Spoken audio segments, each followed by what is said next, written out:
اللہ کے رسول صلی اللہ علیہ وسلم فرماتے ہیں ایک سیاہ کار گنہگار بندہ جو اپنی زندگی کا لمحہ لمحہ خطاؤں میں گزارا، اپنا آخری وقت آیا، عجیب حکم دیا، اپنے بیٹوں کو جمع کیا، بولا کہ دیکھو اگر اللہ مجھے پکڑ لے تو میں سمجھتا ہوں کہ وہ عذاب دے گا، وہ عذاب دے گا، وہ عذاب دے گا سارے عالم میں کسی کو نہیں دیا ہوگا، میں اتنا بڑا گنہگار ہوں، تو تم ایسے کرنا کہ میں مر جاؤں تو مجھ کو جلا دینا، اور جلا کے راکھ کو انتظار کرنا کہ شدید ترین آندھی کبھی آئے تو ایسی آندھی میں میرے راکھ کو بہا کے چھوڑ دینا۔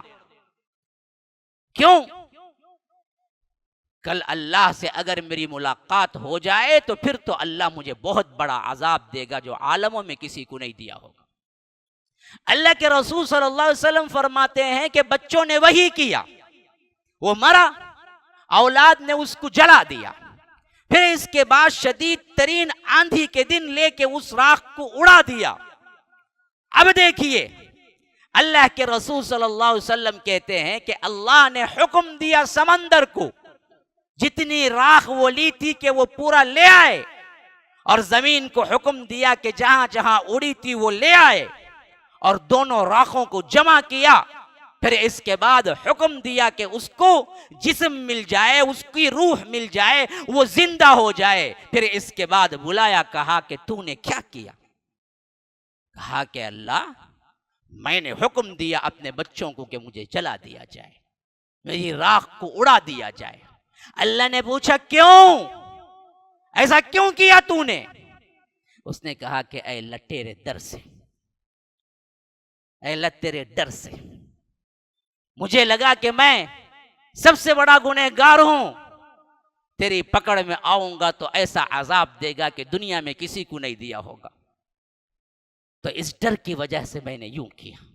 اللہ کے رسول صلی اللہ علیہ وسلم نے فرمایا کہ صرف یہ ایک ڈر تھا، کام اس نے غلط کیا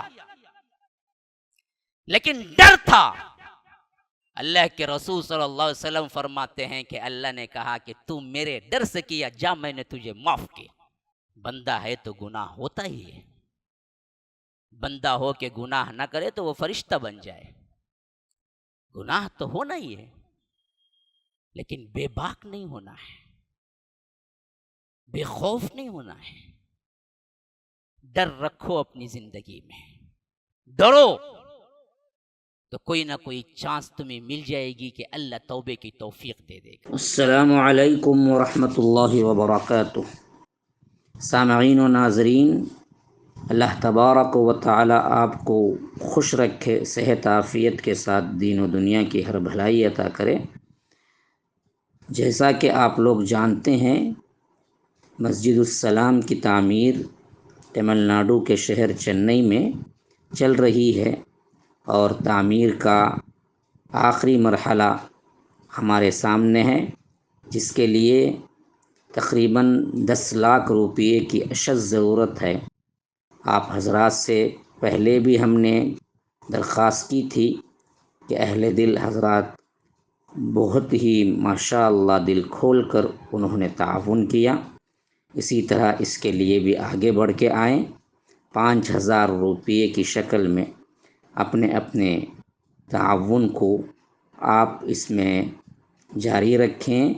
الحمدللہ بہت جلد ہمارا یہ اماؤنٹ مکمل ہو جائے گا، اور تعمیر کے مرحلے میں جو تاخیر ہو رہی ہے اس کو ہم جلد سے جلد مکمل کر سکیں گے۔ فجزاکم اللہ احسن الجزاء۔ السلام علیکم ورحمۃ اللہ وبرکاتہ۔